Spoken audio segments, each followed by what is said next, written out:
Well, hello, everybody. I have a very, very valuable module for you to enjoy. And this one's going to be extra fun and extra challenging, and the rewards are going to be significant because this module is addressing your career, your revenue, and your resources. Now, of course, I can't do all of it for you because I don't know where you are right now, but the intention here, because each of you are so unique and you've got your own life path to determine, the intention is to help guide you in that direction.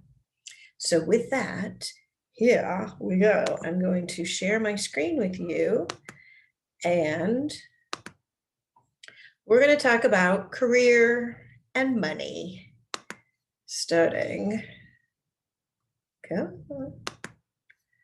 from this current slide. We are on step 6 of the modules if you've followed them in order of appearance. Again, this is all about career, revenue, and resource. And it's a discussion of who you are right now and who you are meant to be. You came into this life and into this existence with all the cells of the universe, and you're pulling them together to clarify your picture and where you fit in it. So what difference are you going to make in the world? Where is your impact? How are you going to help turn and spin the world in one direction or another by learning from those who came before you and innovating forward so that we can continue forward in the world? And where is it that you fit, that you are part of something bigger than yourself? And to answer that question, is to assess, who are you? Who are you today? Who were you before? And with this as your starting point at this moment in time, who are you meant to become? Are you going through a transformation right now?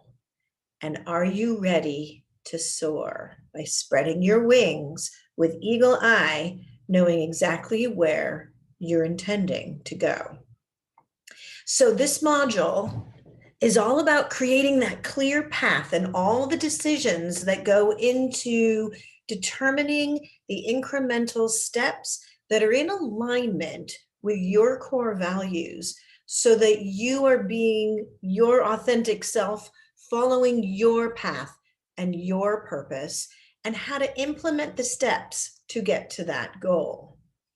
So, are you ready to start with the first step of the Life Worth Living clarity path by creating a vision? Let's take a breath. So, creating a target vision and a clear path with a strategy to achieve that goal is the easiest and most straightforward way to envision your life purpose and passion. So I'm going to keep reminding you to dream big. What do you wish to be known for? And are you ready to jump into what is possible, what you couldn't have imagined was possible? And here's the other piece of that. If you choose that the target vision you're after needs to adjust as you're getting closer to it, and that vision of what is around you becomes clearer, remember it's okay to adjust course and navigate to what your correct vision is. So you can feel confident. I give you permission to create your vision today, knowing that if you need to change it, we will just adjust the course a little bit. And as we course correct, you will be on your correct path. That's how you design your legacy and discover your life purpose and passion with intention. So at this moment in time, you are the master of your past because you've been witness to your own existence, and you are taking a step into the future. So you've at any moment in time, you've got one foot on either side of that. And I think this is going to give us a bunch of music that we don't need. So my question to you is, as you're on this merry-go-round and this carousel of life, will achieving your goals happen if you don't take action? So that my goal is, if you don't inspire your future to occur, will it happen without you doing anything? And again, we're going to get the music. Let's break free. Let's be the ponies on the carousel and run wild. My question to you is, what would you attempt to do if you knew you could not fail? And when you ask yourself that question, it's also important to follow up with, what's the worst thing that could happen? And have you lived through that or something like it before? Because that's going to give you the confidence to take that leap.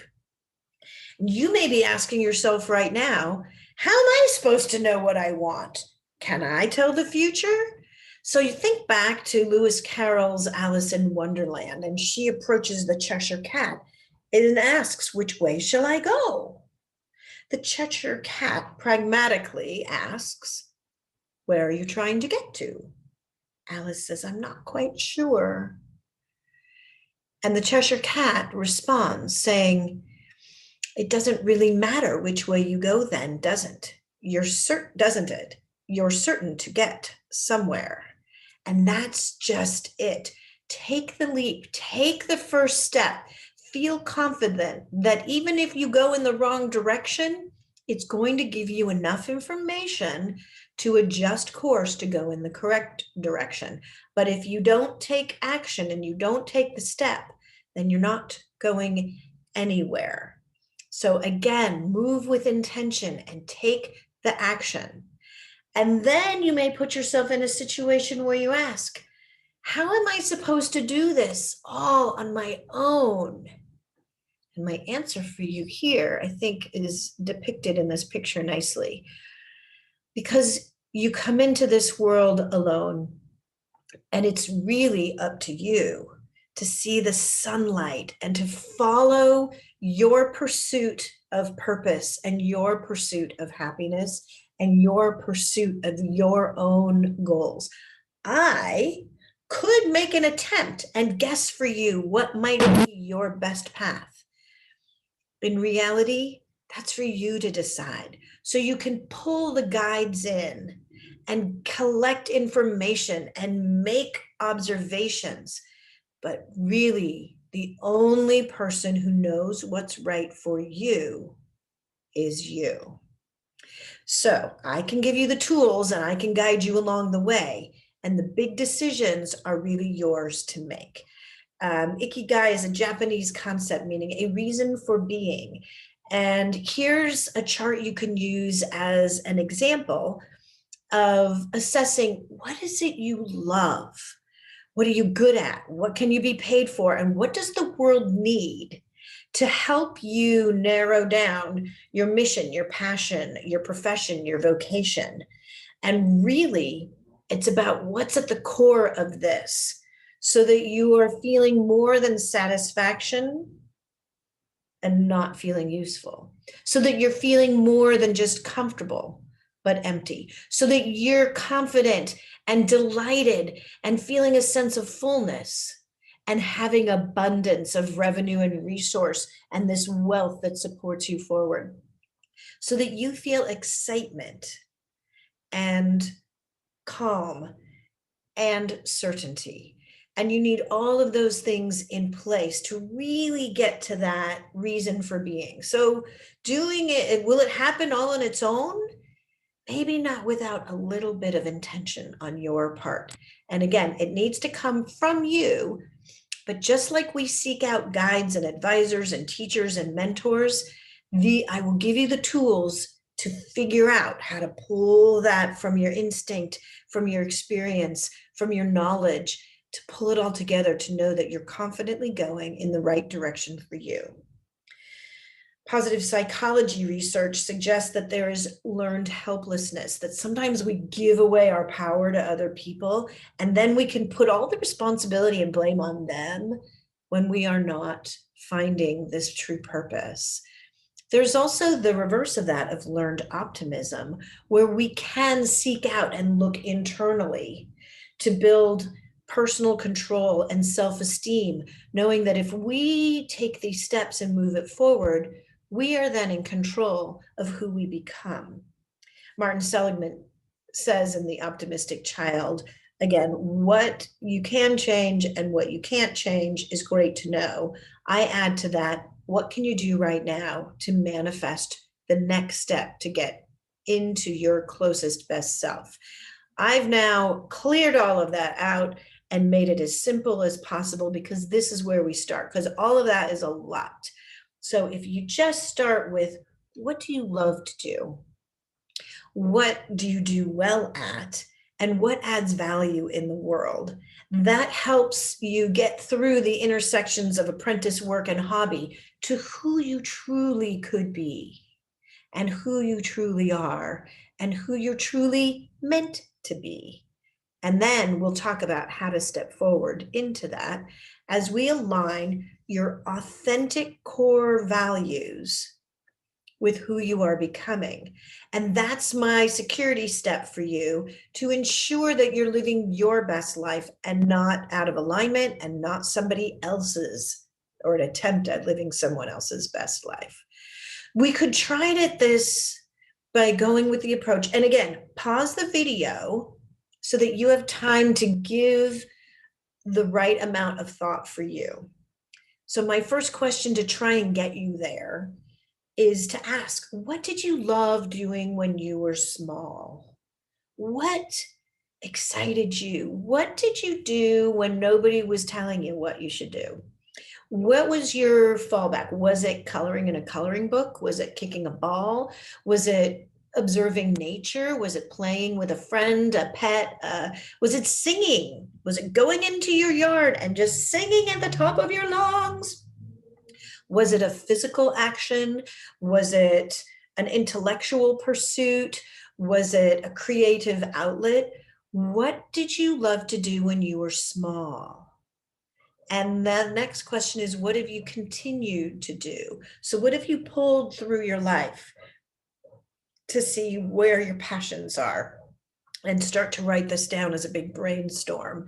What do you love to do now that makes you feel creative? What do you love to do right now that when you do it, you can't think of anything else? And what do you love to do at this point in your life when you do it, nothing else matters? Time passes and you're not even aware of it. Those are the brainstorms that I want you to put down on your page. And what did you dream of accomplishing when you were little? Did you dream of filling the shoes of your heroes? Did you dream of stepping into becoming something? Did you actually have dreams of who you might be and how you could make a difference in the world? Another way to look at this, so from a different vantage point, what did you love doing when you were little? And we did this exercise before, but I'll present it to you again, is to take a breath and take a moment and imagine in your mind's eye your 100-year-old self, and have a conversation with your 100-year-old self, and see what your 100-year-old version of you is proud of. Take the advice of your future self and pause the video so you can spend some quality time with somebody who you should really care about, because it's you in the future, and ask your future self, what are you most proud of in your life and in your existence? Could you live your life without regrets? If you didn't do X and Y and Z, would you still feel that you lived fully? Could you ask your future self, what should I be doing? What should I do next? That's how we're going to create your future. Another way to evaluate this is based on the focus that you've got, the energy you've got, the time that you've got in life. And You know, how do you find that intersection to discover the energy you have and your intention to create where your purpose lies? And to keep it all in alignment with your authentic self, I'll talk again about your core values. And I will attach that worksheet here again. And the idea on this is to discuss what you value the most. And when you see this worksheet, it looks something like this. Circle the values that are so important to you. Is it humor, intellectual challenge? Is it gratitude? Is it community, family, communication, energy, efficiency, order, loyalty, job tranquility, leadership, nature? Circle the ones that are important to you. And then the hard part is narrowing the list down to your top 5. And I'm going to ask you to, again, pause the video and do the exercise if you haven't already done it, but bring these 5 core values with you. You do it anyway. You step into every moment in your daily life with this value system in place. We're going to talk about these as your superpowers. Because you've given them this weight of value, you've probably done that before. Now, your core values do change as you go through developmental stages in life. When you were a kid, entrepreneurship may not have been top of your list. Excellence may not have been top of your list, but community and family and involvement may have been at the top of your list. So we do change our value system as we change and step into new roles in our life. So keeping that in mind, it's relevant to do this exercise every now and again, especially as you go through identity changes. And I speak to those about when you go from being an individual to being a partner, or back to being an individual again. I talk about changing roles and doing this again when you've moved communities, when you've changed roles professionally or personally. So it's a good time to revisit this exercise. Then, once you've got that in place, we can start to plot your clear path. So this is going to be the goal, the vision, and then we're going to create the strategy to reach that target vision. One way to do that is to put those core values between you and that ultimate vision. Because if something is out of alignment, then it may not be the right vision. Do you get that? Because if you don't value, or if you value communication, but you're not letting your voice be heard, you're not in alignment. I'll use that as an example. Okay, here we go. Let's talk about you. Here's the first draft of a self-description that's going to help you create your resource and revenue. Ready? Who are you? This could be answered with a sentence like, I am Michelle Hoffman. It could also be answered with the role or the hat that you play. I am daughter, I am aunt, I am mother, I am student, I am teacher, I am leader, I am support, I am teammate, I am, all the things that I can be an athlete, all the things. Who are you? Or you can keep it super simple because you're going to fill in those blanks depending on the circumstance. So I am Michelle Hoffman. What do you do?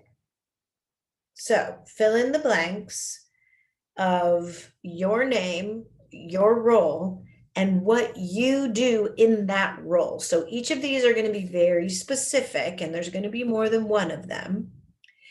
And then you're going to talk about what makes you unique. And because you are you, and you know what you do, and you are unique, you're going to have a unique impact. So this is going to be how you stepping into a situation will change and act as a catalyst for whatever that situation is. Then this is like your elevator pitch. If you want to add to that and you're having a conversation with someone, you can add your personal goal or a precision request. So an elevator pitch is, imagine if you're looking for a job and you suddenly find yourself with the owner of the business in an elevator. You've got a couple of floors to go up the elevator, and you can say, hi, it's nice to meet you. I am, and you're going to say who you are. I'm applying for a job here as, insert the title. And what makes you unique is, your superpowers can go in there, or your core values. And then you can say, I hope that you have an opportunity to talk with the hiring manager, because this would be a very interesting opportunity to me, and I really believe I could make a positive difference here. So that was a generic outline, but you can come to me with your specifics and we can continue to craft it forward in that direction. But your superpowers are going to be what makes you uniquely qualified. These are your inherent strengths and skills. So as you practice being a superhero, you can realize that you've been the superhero all along. So now that you've got your 5 core values, let's talk about them as your powers for good in your daily life. And my question to you is to think in your daily life, when have you used these superpowers, and what was the consequence of you using them? If you value family and you started a family, there's the, your value, your superpower, and your consequence. So again, stop the video, take 10 minutes for these 5 core values, these superpowers, and brainstorm out. So just do, 2 minutes for each superpower of how you've used that value in your life and what has been the impact. And then come back to me. Okay. Second part of this exercise is, how do you compensate for your kryptonite moments? And if you'll recall, Superman had a weakness, and that was kryptonite, and he would lose all his powers when kryptonite was nearby. So what does that mean for you in this exercise is, we aren't all good at everything, and we have vulnerable points. And my goal in this is not to point out your weaknesses or your vulnerabilities, but being aware of your strengths and being aware of areas where you need to support yourself so that they are not vulnerabilities will give you proper balance. So I say stretch your strengths and strengthen your weaknesses. But to do that, we need in a safe environment to understand what are your authentic strengths and what are your weaknesses, and how can we make sure that your structure stays strong by identifying how to support those weaknesses. I don't know why spelling is coming to mind at the moment, but if spelling is not one of your superhero strengths, then getting a spell check or having somebody edit for you, or working on your spelling knowledge would be a way to do that. So there's an easy example. Now, if you want to take it a step further, let's practice out in the real world. You can share your name with someone in your household, somebody, a friend of yours, total stranger. Share your name, share your description, and then talk about a super skill that you've used or would like to have and how you might use it. So this is a good icebreaker, by the way. And then you don't have to talk about them as a superpower. Just say, I've noticed I was thinking about how communication is one of my strong suits. And I realized that I would like to practice that with you. And then they're going to be like, wow, you're quite articulate. So go ahead and try this out in the real world. And then you can close it with something you hope to achieve, because that's going to give cohesiveness to the conversation. You don't even, it can be an icebreaker, but if it's not, and you're just trying it out, you don't need to say, I'm trying it out. You just say, wow, I hope that you and I can continue to communicate, because it seems like I'm honing this skill when you and I connect. And now here's a real bonus. This one's super fun. I'm going to empower you. You are now empowered to identify the superpowers of other people. And the best way to do this is to use your keen sense of observation, so your laser beam eyes and your ears, and or even taste. Maybe somebody's made an incredible meal. Then their superpower is the chemistry of the culinary arts. And you know what? It would be pretty cool if you just told them that. If you're identifying that somebody's superpower is loyalty, because they've been a friend of yours for so long and you guys have been through thick and thin, let them know that.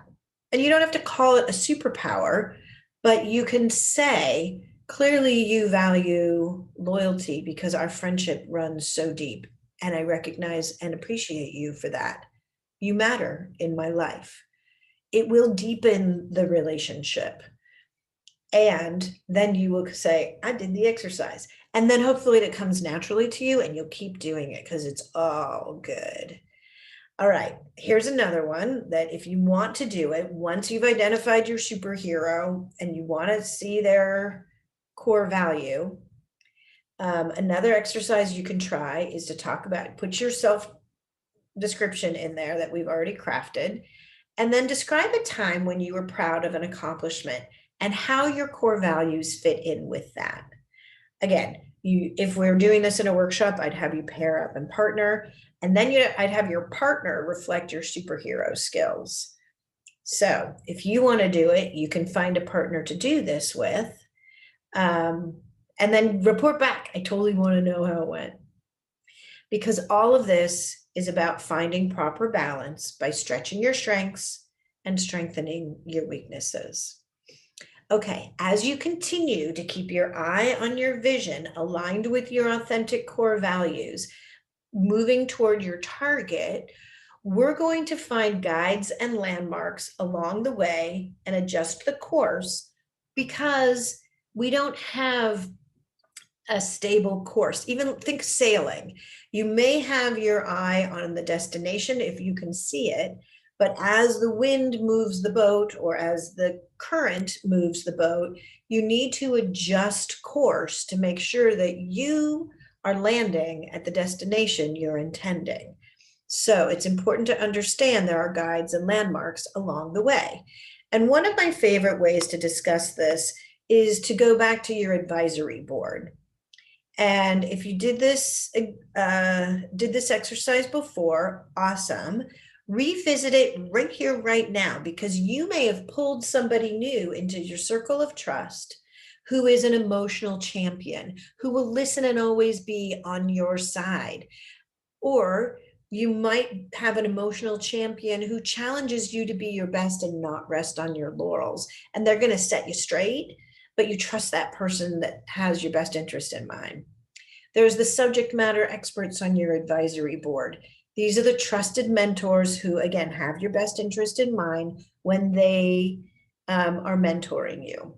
And it could be a financial advisor. It could be me guiding you to create a vision. It could be an attorney or a healthcare provider. It could be your next door neighbor sharing a recipe with you, or just letting you know that there's a roadblock, whatever it is. You've got an obstacle up ahead, just letting you know. That would be somebody who has experience or knowledge that you don't have. Great people to have around. When you have a weakness, put somebody who has that as their strength right in that slot. And then, of course, there are the accountability partners who will make sure that you're on track and up to date with your own personal goals, and your leverage partners who were willing to leverage their position in life to accelerate your success. So that's your advisory board in a nutshell. Then other landmarks we're going to look for along the way are the specific landmarks. So ask yourself, what exactly do I want to do? And remember, we've now taken this from different perspectives. When you were little, what were you passionate about? What was your purpose? And in your 100-year-old version of yourself, we talked about it.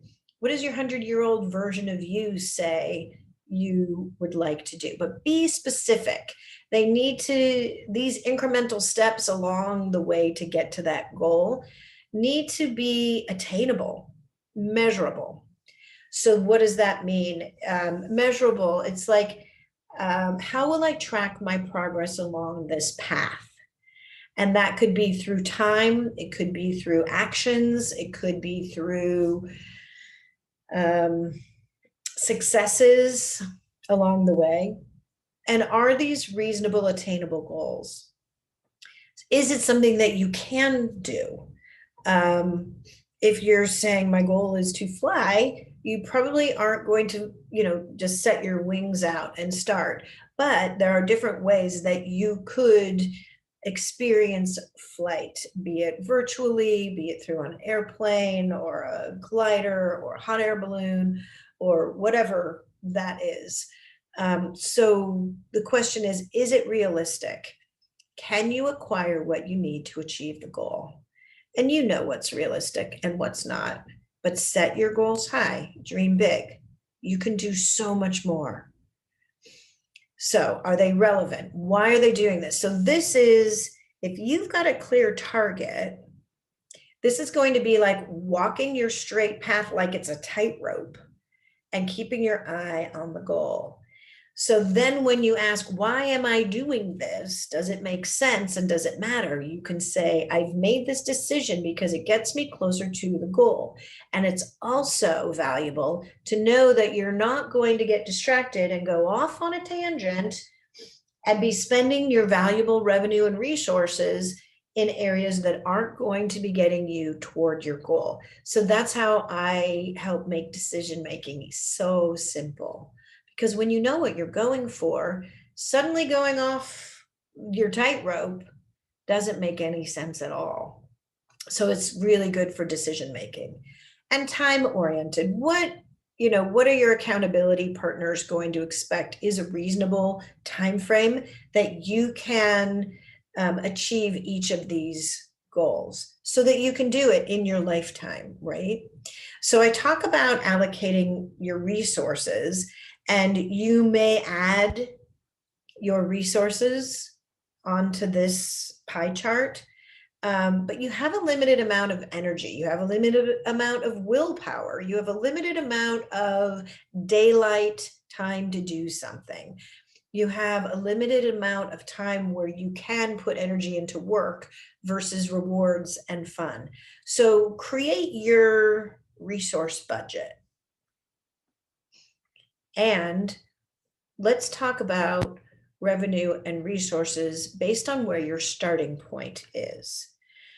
Here we go. Maslow's hierarchy of needs says, let's create a stabilizing platform for you with food, clothing, shelter, relationships, and so that you can move from there. But we want that stable base to start with. This is where the next section of this module is going to get real. Find the pockets of assets, revenue streams, and ensure that they outweigh the expenses. This is easy to say. It's challenging to do. I understand that. And you may need to do this over and over again so that you can hit start. But this is going to be, and I talk about these pockets of assets of what are your superpowers? What are the resources that you have to support you? Where's the, and it may not be money, but what's going to drive this project forward? What's going to crank up your engine so that you have the resources and the wealth and the abundance to move toward your target? And make sure that they outweigh the expenses. And I talk about expenses going back to your resource budget. If you don't have the energy to do this, then you are not in balance because you want enough energy to get it done.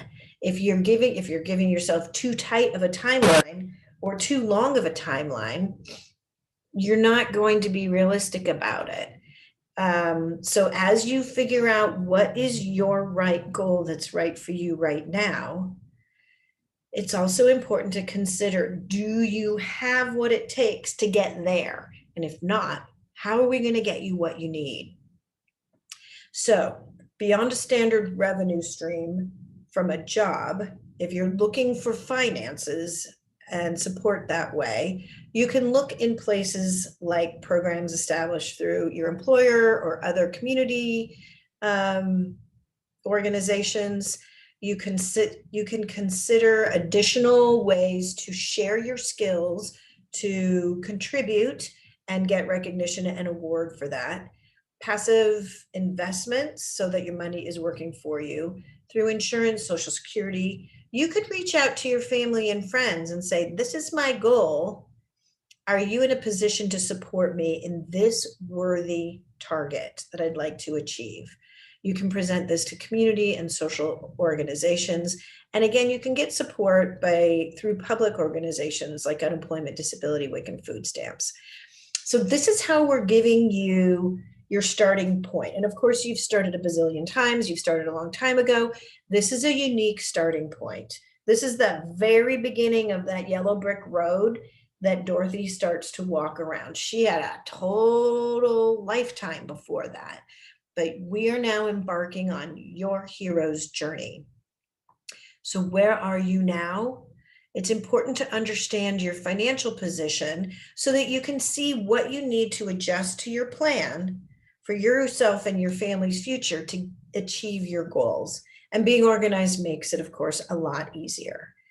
With that, I want to explain two types of expenses. Now, this is going to be literal expenses, not, my energy expenses or my willpower expenses or my ability to connect with the universe expenses. These are literal financial situations. Your fixed expenses happen every month. They would be, you need to keep spending money on food, shelter, rent, for example. And then variable expenses are things that you could either add or take away. So whereas fixed expenses might be considered a subscription because you're committed to pay every routine month or quarter or whatever, variable expenses are things that you can either choose to do or not to do. So a fixed expense would be eating, a variable expense would be eating at a really expensive restaurant. So you have influence to change the variable expenses. And when you identify what where your starting point is in this case, then the solution becomes easy with no drama. If your goal is to save enough money to do something in particular, if you're going to buy a house, we're going to use this.